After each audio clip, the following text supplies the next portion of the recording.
organized under the Memorial High School tent and went to find shelter there. Austin Metcalf and his brother Hunter approached him and told him he needed to leave. Anthony refused, and the defense says Austin, who was physically bigger and stronger than Karmelo, put his hands on him, shoving him and prompting Anthony, the defense argued, to respond in self-defense. Defense attorney Mike Howard said, quote, "There is no evidence that Karmelo did anything, but really think he was defending himself in that split second of chaos."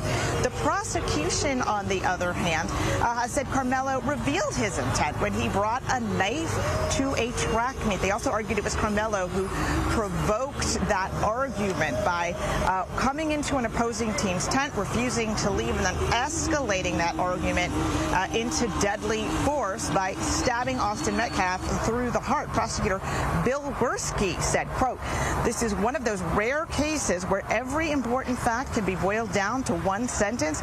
You do not get to meet a shove with a stab, especially if you provoke the shove." Now, Gursky said that this case is ultimately about accountability and what kind of community these jurors want to live in. He has asked them to come to swift justice here for Austin Metcalf by convicting Karmelo Anthony. Of course, now that the jury does have the case, they can deliberate for as long as they feel necessary. If they're not able to reach a decision by the end of today, they will be sequestered at a local hotel. If they do reach a sentence, though, and if that is a conviction, that is once again where the difference between manslaughter and murder will come into play, because for manslaughter is 2 to 20 years in prison. The punishment range for murder is 5 to 99 years. That decision will also be in the hands of this jury. But for now, they should be focused on the question of guilt or innocence and what, if anything, Karmelo Anthony is guilty of. Ken? Andrea, you know, in addition to murder and to manslaughter, the defense, they had another charge that it wanted the jury to consider. What was that? Yeah, that would have been criminally negligent homicide. That is even sort of a lesser charge than manslaughter. And the punishment range for that would have capped out at 2 years. That would have been equivalent to, you know, somebody leaving a child in a hot car, you know, a homicide really committed out of someone's pure negligence. Denied their request in the jury charge, denied their request to put that out as an option for the jury. But it does show that the defense is sort of looking at those lesser charges as a possibility, maybe a compromise there between murder and acquittal, and really looking at the possibility of the jury ending up somewhere in the middle there. Ken? Yeah. Hey, Andrea, you're outside the courthouse. We can see that. We can hear some music out there as well. And we know that you've been out there since the morning. You've been seeing some of the protests that have been taking place on either side of the street out there. Sort of paint the picture of what it's like for us right now, because now it's the sit and wait. I'm assuming there's going to be a lot of activity outside the courthouse, people gathering and doing sort of the waiting game now. Yeah, you know, this case has drawn an incredible amount of interest from social media. There are people out here who have been filming, who have been posting. There is what looks to be a church service maybe going on behind me. That's the music that you've been hearing. That is new today. The protesters, though, have been here throughout. You have the majority that I can see right now have come out here in support of Karmelo Anthony, but we also have those here who have been calling for justice for Austin Metcalf.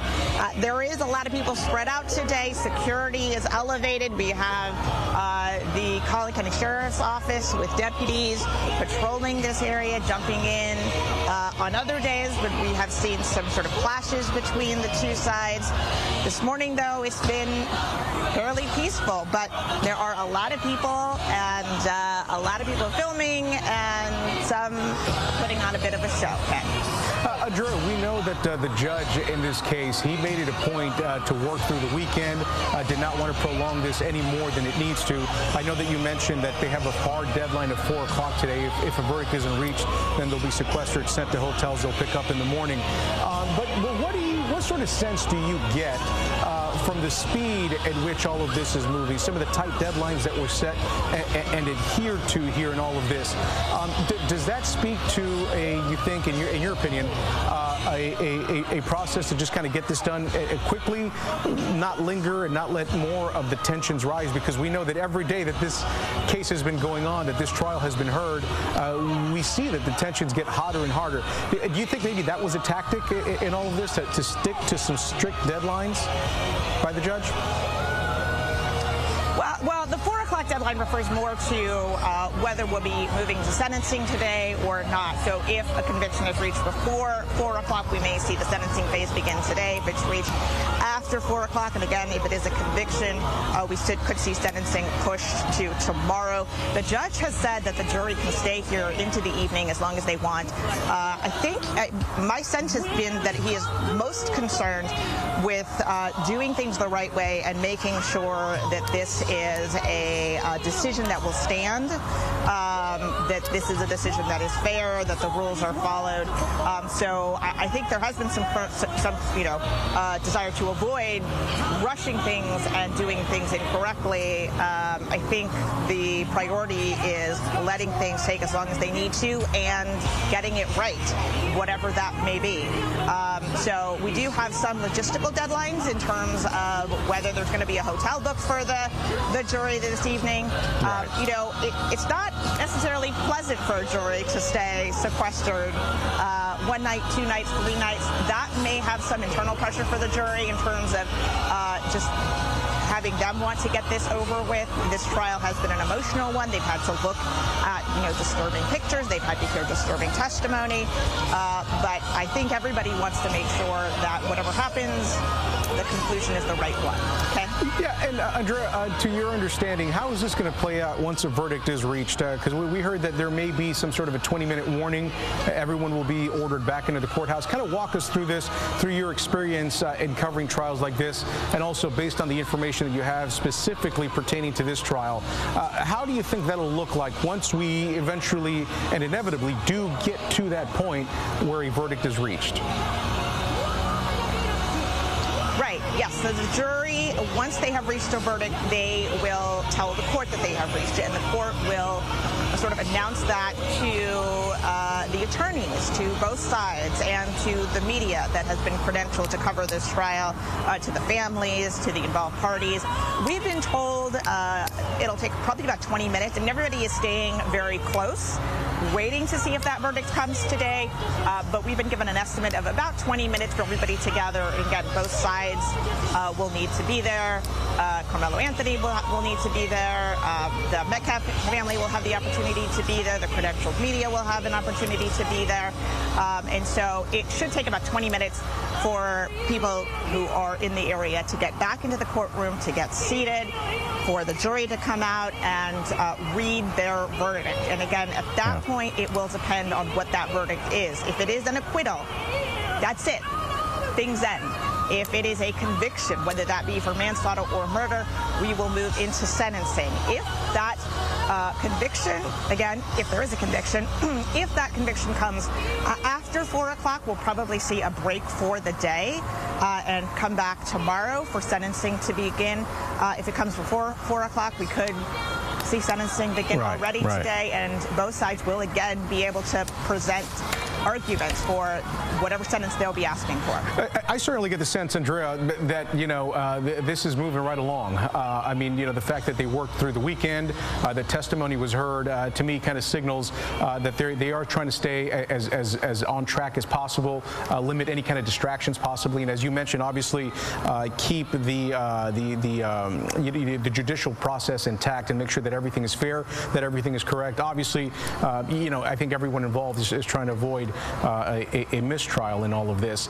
The defense, though, I have here in my notes, Andrea, the defense, they presented only 3 witnesses, and then there was some talk early on in this whether Karmelo Anthony would testify or not. Ultimately, we know that the 19-year-old did not testify. What do you make of that move?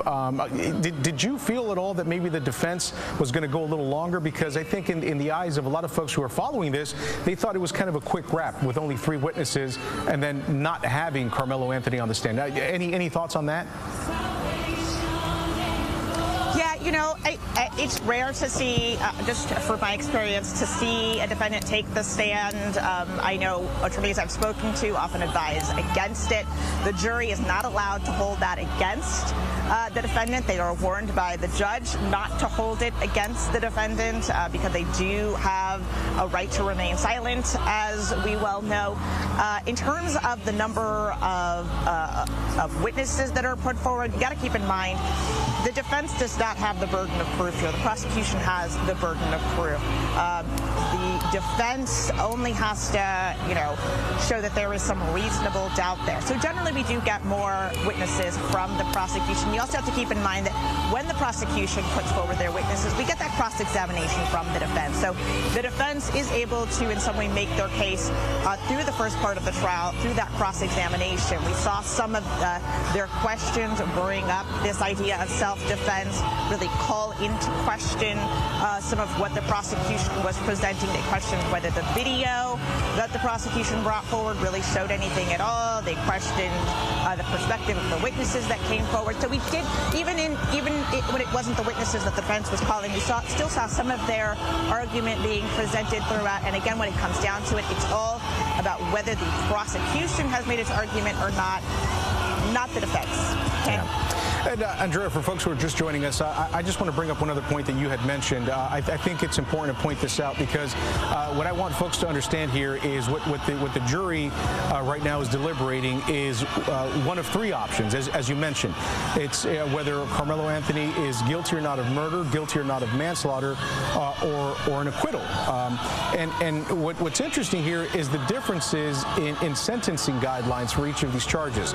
Because you said murder carries a sentencing guideline of 5 to 99 years, manslaughter 2 to 20, and as you said, an acquittal, that it's over. Everybody goes home. That's the way you understand this. Yes, and the key difference between manslaughter and murder, the key difference there is going to be the intent. When Karmelo Anthony took a knife and struck Austin Metcalf, was he intending to kill him? Was that what he was doing? Or was it, as the defense has argued, self-defense? Was he just trying to protect himself? So the jury will be considering intent. I mean, there's a reason that the defense wanted to include some of those lesser charges. It's hard to argue that, you know, I mean, there is no argument here that Karmelo Anthony had a knife, that he struck Austin Metcalf with that knife. It's really going to come down to mindset, intent. Those sort of questions are the ones that the jury's going to grapple with. And yes, absolutely, it's going to come down in the sentencing phase. It's going to dictate what kind of sentencing range, what kind of prison sentence we're looking at. But for now, as we look at guilt and innocence, it's that intent question that's going to be in their mind. Andrea, in your backdrop, I see sheriff's deputies patrolling, looks like a couple of vehicles driving in circles around the front of the courthouse, some deputies on foot. We see barricades. You know, one of the things that we have to talk about when we talk about the elements, right, that have sort of offered some color and into all of this and some description into the tension and to everything that is happening in the backdrop surrounding this trial, Andrea, we got to talk about the community tension. We understand that people from the community on both sides feel very strongly one way or another. We understand that this case has also brought in attention and physically brought in people from across the country who wanted to be there standing in the same place that you are now. What do you make of this kind of attention in Collin County? You spent a lot of time up that way, and I know that you've been in that courtroom, that courthouse before. Is this unlike anything you've seen before, or is this on par with something else? Give us some perspective into sort of all of this sidebar activity that's been taking place and surrounding this trial. Yeah, no, this has absolutely been unique. You can sort of tell that in some of the security measures that the court has taken. Usually as the media, we would be allowed inside the courthouse, just inside those front doors. the court has actually put out maps now of restricted areas. They've restricted the entire back side of the courthouse. They've restricted the entire inside of the courthouse. They have told us where, where we can be, which is essentially the parking lot here. They have a lot of additional rules in place that we're not generally subject to. They hired a public information officer to manage the credentialing and the facilitation of the flow of information. So there's been a lot bigger response, a more organized response, a more restrictive response from the court to this, and that has been a reaction to what they have seen from the public. All of the social media influencers who have jumped on this case, and then of course also the local reaction. There are strong local feelings in addition to sort of this national wave that is coming. Part of that is because of the race factor. We have in this case a black defendant, you got a white victim, you have teenagers, we have schools, Frisco ISD being involved. So many kids send their kids there. So many parents have their kids in athletics. So many people can imagine sending their kid to a track meet. What they can't imagine is that track meet ending with the death of an athlete. Yeah, and you're right. I think these are all elements that people are paying close attention to. I think so many people, the reason they feel so strongly about this is because this is one of those things that happen in a community that isn't typically used to seeing things like that. And like you said, so many parents, so many families, so many people who live out in that area can very easily find themselves in a similar situation. And of course, this is sort of jaw-dropping that something like this would happen. I think also, Andrea, the fact that we're talking essentially, like you said, I mean, kids. We know that Karmelo Anthony, he's 19 now, so technically he's an adult, but he was 17 when this happened. The victim, Austin Metcalf, he was 17 years old when this happened. So, very much so, young men, and either way that this goes, you've got lives that have been changed forever. You've got a community that has been deeply impacted and changed forever as well because of the events that took place not only on that day in April back in 2025, but obviously with everything that's been going on with this trial as well. And I think a lot of people would agree with that sentiment, Andrea. Yeah, absolutely. I mentioned we also have the race factor. That is something that the prosecution brought up in the trial, really trying to get the jury not to view it through that lens. But out here, people have been talking about it. People have been talking about whether bias is playing a role. People have been talking, about some of the national issues going on, cultural issues going on, and bringing it to here. The prosecution, though, has tried to push past that. They don't want that in the jurors' mind. They want the jurors to focus solely on what happened on one day between two teenagers. And so in some ways, what's going on inside has been very different from what's going on outside. But that is a factor that has brought attention from across the country. Yeah, it certainly has. Okay, Andrea, Lucia, we'll let you go. Again, for folks who are watching right now, we are all essentially playing the waiting game to see what happens with this verdict. The jury is now deliberating. We just heard from Andrea Lucia live outside the courthouse, giving us all of the perspective and the play-by-play of everything that has been happening, not just today and this morning, but really throughout the length of the trial. We've got our J.D. Miles inside. There are no recording devices allowed inside, so J.D. is having to sort of find other ways to communicate with us. We'll try and get him on the horn here a little bit later on. But again, we've got crews inside the courthouse, crews outside the courthouse, and we understand that if a verdict is reached today, that we will get a 20-minute, or really at any moment, we will get a 20-minute heads up that a verdict is reached. At that point, everybody will be called back into the courtroom, and then that verdict will be read, and of course we'll have the results of that just as soon as we can.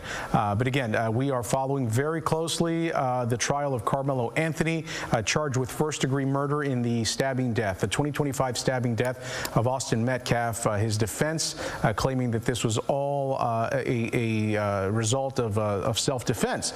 The prosecution clearly trying to prove otherwise. But the jury will now make that decision.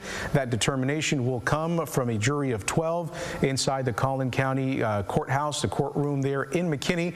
And we are standing by to hear that decision. As soon as that verdict is reached, we will get it right to you here on CBS News Texas. We'll have it on the app. We'll have it on Pluto TV across all of your devices. We are standing by along with you, so keep it locked with us.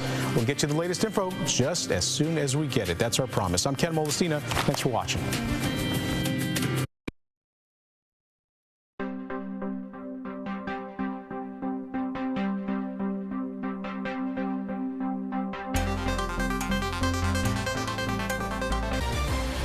Breaking news at 11.